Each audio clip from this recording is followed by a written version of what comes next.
کیا تم نے کاروبار نبوت چھوڑ دیا ہے اور اب ترکھان بن گئے ہو؟ اے دیوانے، کشتی سمندر پر چلتی ہے، خشکی پر نہیں۔ تم خشکی پر اتنی بڑی کشتی بنا رہے ہو، اس کے لیے سمندر کہاں سے لاؤ گے؟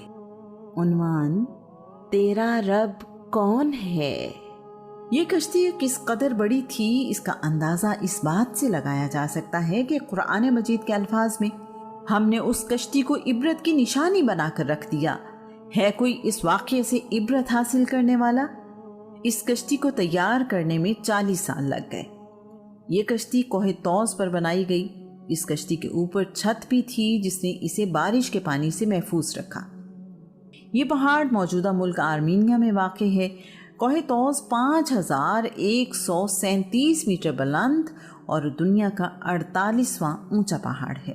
اللہ کریم نے نوح کو نشانی بتائی کہ جب روٹی بنانے والے تنور سے پانی کا چشمہ نکلے تو سمجھ لینا اللہ کا عذاب آ گیا ہے۔ اس وقت سب ایمان والوں کو اور تمام جانداروں کو اپنی کشتی میں سوار کر لینا۔ جو کوئی اس کشتی میں سوار ہو جائے گا عذاب سے محفوظ رہے گا۔ ایسا ہی ہوا۔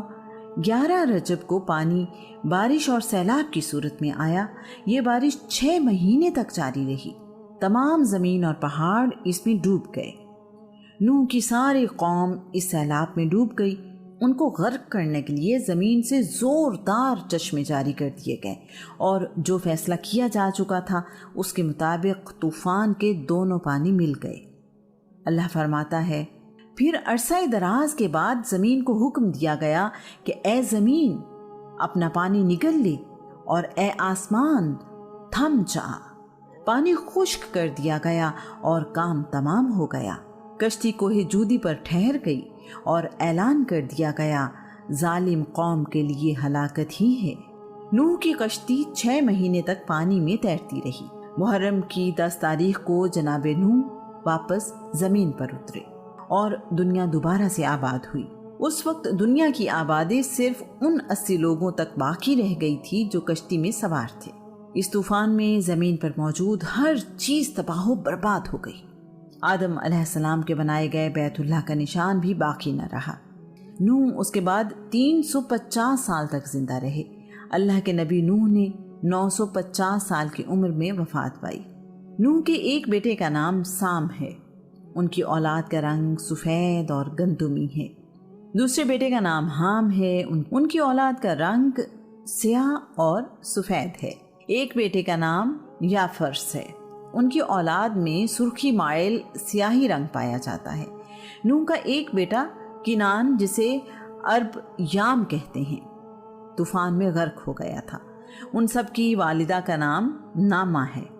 نامہ بھی کشتی میں سوار تھیں۔ نوح کی باقی بیویاں طوفان میں غرق ہو گئیں۔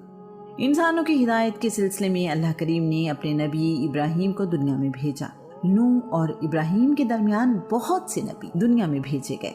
ابراہیم جنوبی عراق میں پیدا ہوئے۔ آپ عراق کے شہر اور میں رہا کرتے تھے۔ بعد کے زمانے میں آپ ہجرت کر کے فلسطین میں رہنے لگے۔ ابراہیم کے زمانے میں لوگ پتھر اور لکڑی کے بتوں کی پوجا کرتے تھے۔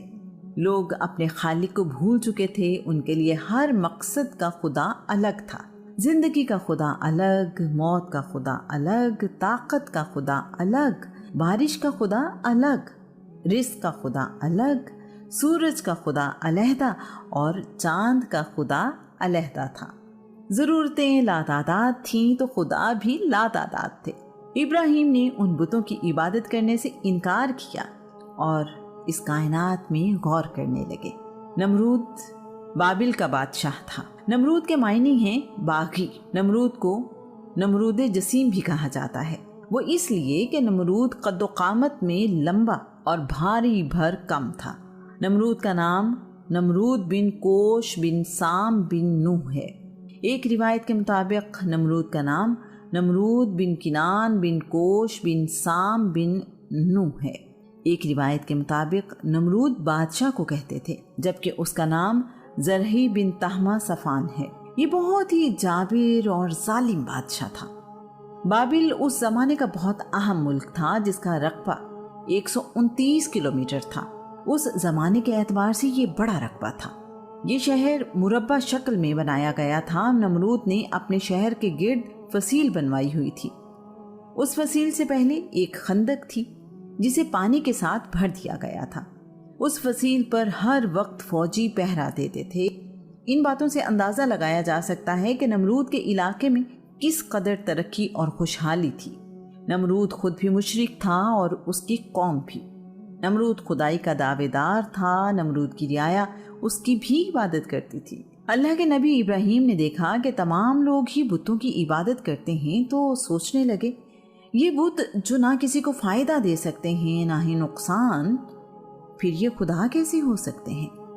उन्होंने लोगों से कहा, मेरी कौम, तुम लोग जिसकी इबादत करते हो, मैं उन चीज़ों से बेजार हूँ।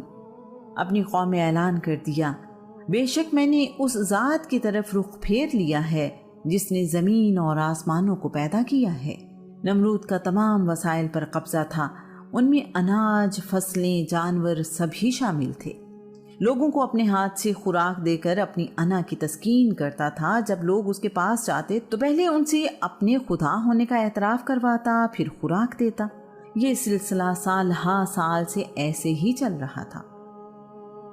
एक दिन लोग अपना रिस्क लेने के लिए कितार बनाए हुए नमरूद के सामने हाजिर थे। उनमें एक नौजवान इब्राहीम भी था। लोग नमरूद के पास आते तो वो पूछता, तुम्हारा रब कौन है? वो जवाबन कहते, तुम हमारे रब हो। ये सुनने के बाद नमरूद उन पर मेहरबानी करते हुए उन्हें रोज़ी देता। इब्राहीम की बारी आई तो नमरूद ने उनसे भी पूछा, तुम्हारा रब कौन है? इब्राहीम ने जवाब दिया, मेरा रब वो है जो जिंदा करता है और मारता है। नमरूद ने कहा, ये तो मेरी ताकत है, मैं जिसे चाहूँ जिंदा छोड़ देता हूँ, जिसे चाहूँ उसे मौत की नींद सुला देता हूँ। अल्लाह के नबी ने कहा, मेरा रब तो अल्लाह है जो मशरिक से सूरज को तुलू करता है, तू सूरज को मगरिब से तुलू करके दिखा। नमरूद ये जवाब सुनकर ऐसा हो गया कि किसी बात की खबर न रही। उसके लिए ये जवाब निहायत गैर मुतवक्के था। नमरूद ने इब्राहीम को खुराक देने से इनकार कर दिया। इब्राहीम वहाँ से खाली हाथ घर लौट आए। इब्राहीम ने रास्ते से मिट्टी का ढेला उठाया और अपने दामन में बांध लिया। उनका मकसद ये था कि घर वालों को इस बात का इल्म न हो कि खुराक नहीं मिली। इब्राहीम भूखे पेट सो गए। मिट्टी वाली गठड़ी इब्राहीम के बिस्तर के करीब ही पड़ी थी। उनकी बीवी ने ये गठड़ी खोली तो अल्लाह करीम की रहमत से मिट्टी एक बेहतरीन किस्म की गंदुम में तब्दील हो चुकी थी। उन्होंने ये गंदुम पीसी और आटे से रोटी बना ली। इब्राहीम नींद से जागे तो रोटी देखकर हैरान रह गए। अपने रब के हुजूर शुक्रगुजार हुए। यहाँ एक तारीखी हकीकत की वजाहत ज़रूरी है। एक रिवायत के मुताबिक इब्राहीम के वालिद का नाम आज़र था और वो बुत परस्त थे। इब्राहीम के वालिद का नाम तारिख है। इंजील और तौरात भी तारिख को ही इब्राहीम का वालिद बताती हैं। आज़र आपके चचा का नाम है। अरब अपने चचा को भी अब्बू कह देते हैं। कुरान मजीद में आज़र के लिए अब्बू का लफ्ज़ इस्तेमाल हुआ है, सन ऑफ नहीं। इब्राहीम की मशहूर दुआ रब्बना अग़फ़िर ली वाली वालिदैया, यानी मुझे और मेरे वालिदैन को बख्श दे। ये दुआ भी इस बात की तायीद करती है कि अल्लाह के नबी अपने वालिदैन की मग़फ़िरत की दुआ मांग रहे हैं। किसी मुशरिक या काफिर के लिए अल्लाह के नबी मग़फ़िरत की दुआ नहीं मांगते। अल्लाह करीम ने इस दुआ की कबूलियत से इनकार नहीं किया, ना ही इब्राहीम को अपने वालिदैन के लिए ये दुआ मांगने से मना किया। अल्लाह ने अपने नबी नूह को काफिर बेटे के लिए दुआ मांगने से मना फरमा दिया था। अल्लाह के नबी इब्राहीम के वालिदैन के हक पर होने की तायीद रसूलुल्लाह की हदीस से भी होती है। रसूलुल्लाह ने कहा, मेरे तमाम नस्बी वालिदैन तौहीद पर थे। रसूलुल्लाह ने ये भी बताया कि मेरे बाप दादा ज़माना जाहिलियत की किसी बुरी चीज़ के नज़दीक भी नहीं गए। कुरान पाक में इरशाद होता है, और याद करो जब आपके रब ने फरिश्तों से फरमाया, मैं ज़मीन में अपना नायब बनाने वाला हूँ। वो बोले, क्या आप उसे नायब बनाएंगे जो फसाद फैलाएगा और खून रेज़ी करेगा? हालांकि हम आप ही की हम्द करने के लिए तस्बीह पढ़ते और पाकीज़गी बयान करते हैं। अल्लाह करीम ने फरमाया, मुझे वो कुछ मालूम है जो तुम नहीं जानते।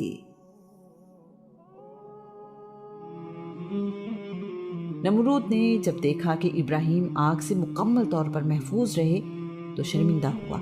ابراہیم سے کہنے لگا تمہارا رب تم پر مہربان ہے۔ ابراہیم کو خلیل اللہ یعنی اللہ کا دوست بھی کہا جاتا ہے۔